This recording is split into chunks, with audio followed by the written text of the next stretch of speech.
Start करते हैं exercise 4.5 question 7। हमें यहाँ फाइंड करना है inverse of each of the matrices और ये बताना है कि ये एग्जिट करता है या नहीं करता है।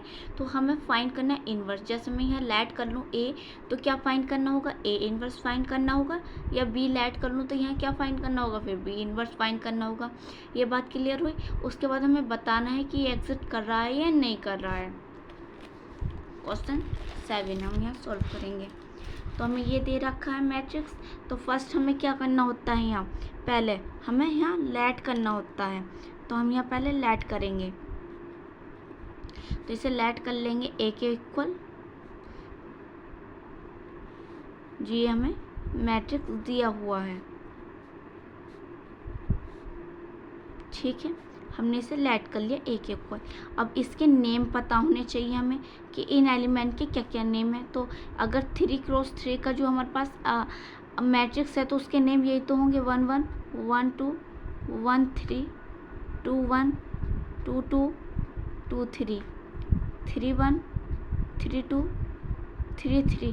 क्लियर हुई बात, क्योंकि फर्स्ट रो है और फर्स्ट कॉलम है, सेकंड रो है, सेकंड कॉलम है, थर्ड रो है, थर्ड कॉलम है, ठीक है। तो ये तो नेम हो गए। अब हमें पहले क्या निकालना पड़ेगा, डिटर्मिनेंट ऑफ ए निकालना पड़ेगा। हमें ये देखना है कि ये एग्जिट कर रहा है या नहीं कर रहा है। तो डिटर्मिनेंट ऑफ ए निकालते हैं। तो कैसे निकालते हैं, जो कॉलम है फर्स्ट, उसका जो पहला हमारे पास एलिमेंट है उसे लिखते हैं हम यहाँ, और फर्स्ट रो और फर्स्ट कॉलम पे चलते हैं। पहले फर्स्ट रो तो चलते हैं, अब पहले फर्स्ट रो। तो हमारे पास क्या बचे, ये 4 बचे, 2 4 0 5। बीच में यहाँ क्या होता है, माइनस होता है। अब सेकंड कॉलम का फर्स्ट लिखो यहाँ, ठीक है। अब फर्स्ट कॉलम पे तुम चल गए थे, तो अब सेकंड कॉलम पे चलेंगे। तो हमारे पास क्या बचे, ये 4 डिजिट बचे, 0 0 4 5। अब यहाँ थर्ड नंबर पाता है प्लस, और थर्ड नंबर का जो थर्ड कॉलम का फर्स्ट है ये लिखेंगे 3। अब क्या हम क्या चलेंगे, फर्स्ट रो और थर्ड कॉलम, तो ये 4 डिजिट बचे हैं, तो ये लिखेंगे हम यहाँ, ठीक है। अब इसकी क्या करनी है, पहले इधर की मल्टीप्लाई इधर करेंगे, देन जब इधर मल्टीप्लाई करेंगे, ठीक है। तो यहाँ मल्टीप्लाई करनी है हमें, 2 की मल्टीप्लाई करेंगे 5 से तो हमारे पास क्या आएगा 10, और 4 की मल्टीप्लाई करेंगे 0 से तो 0। अब इधर देखो 0 की मल्टीप्लाई 5 से करेंगे 0, 4 की मल्टीप्लाई 0 से करेंगे तो 0। तो ये क्या हो गया, कैंसिल आउट हो गए। 0 की मल्टीप्लाई 0 से करेंगे 0, 2 की मल्टीप्लाई 0 से, तो ओवरऑल क्या बन गया है, 0 बन गया। तो 1 की मल्टीप्लाई करेंगे 10 से, तो क्या आएगा 10। अब ये देखो जो 10 है इट्स नॉट इक्वल टू 0। जब ये 0 के इक्वल नहीं है तो जो ये हमारे पास दे रखा है तो ये है गिवन, हम यहाँ लिख सकते हैं गिवन मैट्रिक्स, जो गिवन मैट्रिक्स है इज एग्जिट, ये एग्जिट करता है, ठीक है।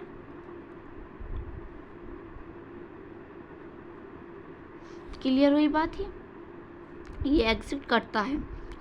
अब यहाँ हमें पता चल गया, तो हम क्या फाइंड कर लेंगे, अब ए इन्वर्स फाइंड करेंगे। ए इन्वर्स का फॉर्मूला क्या होता है, 1 अपॉन डिटर्मिनेंट ऑफ ए और एक्सोइंट ए।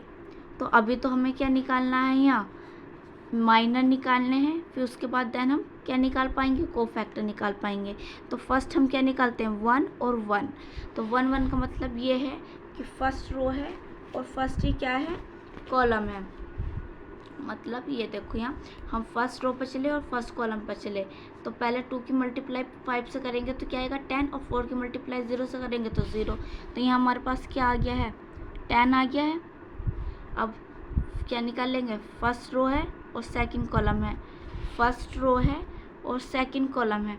तो 0 की मल्टीप्लाई 5 से करेंगे 0, और 4 की मल्टीप्लाई 0 से करेंगे तो क्या आएगा हमारे पास 0 आएगा। अब यहाँ निकाल लेंगे first row third column, first row ये है और थर्ड कॉलम ये है। तो यहाँ भी क्या देखो मल्टीप्लाई करेंगे तो क्या आएगा, ओवरऑल हमारे पास 0 आ जाएगा।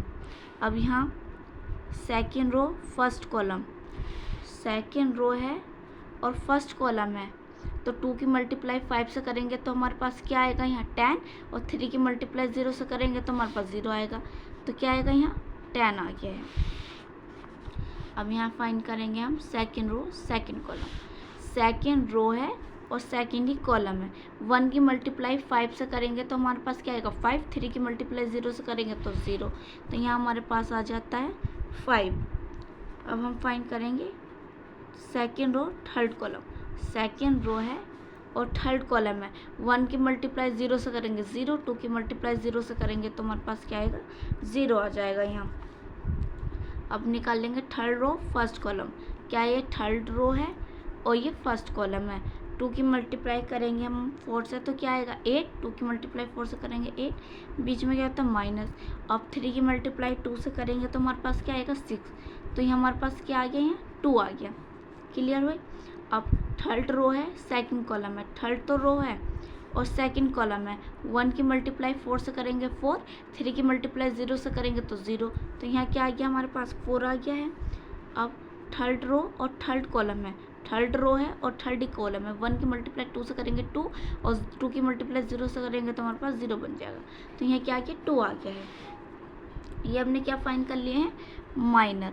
अब माइनर हमने फाइंड कर लिया, अब हम निकाल लेंगे कोफैक्टर्स। तो कोफैक्टर बहुत इजी हैं।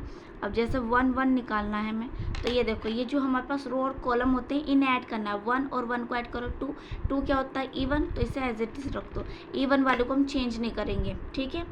तो अब यहाँ 1 और 2, 1 और 2 मतलब ऐड करेंगे तो हमारे पास यहाँ क्या आएगा 3, 3 क्या होता है ओड, तो जब ओड है तो यहाँ 0 है तो 0 में प्लस माइनस लगाएंगे। या देखो ओड में क्या होता है, यहाँ हमारे पास 0 प्लस का दे रखा है, यहाँ माइनस का लगा तो पास 0 में तो कोई फ़र्क नहीं पड़ेगा कि प्लस माइनस है।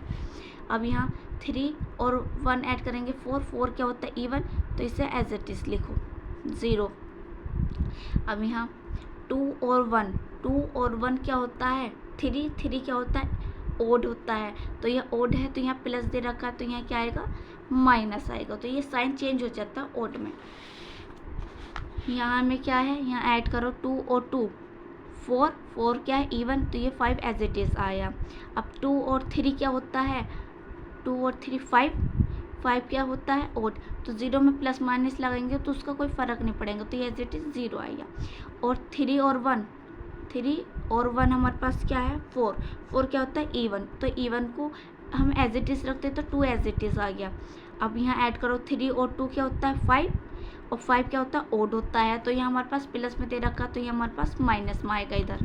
3 और 3 क्या होता है 6 होता है, 6 क्या है इवन है, तो इवन है तो इसे एज इट इज 2 लिखेंगे, ठीक है। अब एक्सजॉइंट ए हम यहाँ से फाइंड करेंगे, तो एक्सजॉइंट ए हम किस ऑर्डर का बनाएंगे, हमारे पास जो गिवन है वो कितनी रो 3 है, तो इसका मतलब हमें 3 3 के पेयर बनाने, ये जो है एक 3, एक ये रहा हमारे पास और 2 ये रहे, फिर ये 3। अब ये देखो कैसे लिखना है यहाँ, तो ये हमें दे रखा है यहाँ 10 0 0, क्लियर हुआ।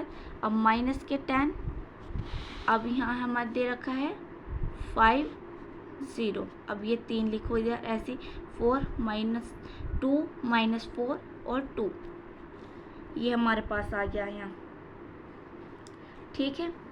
अब यहाँ हमें ये जो आई है एक्सजॉइंट है किस में पुट करेंगे, इसमें पुट करेंगे ए इनवर्स फाइंड करने के लिए, तो हमारे पास क्या आया ए डिटर्मिनेंट 10 आया है, और जो हमारे पास एक्सजॉइंट है वो क्या है 10 -10 2 0 5 -4 0 0 2।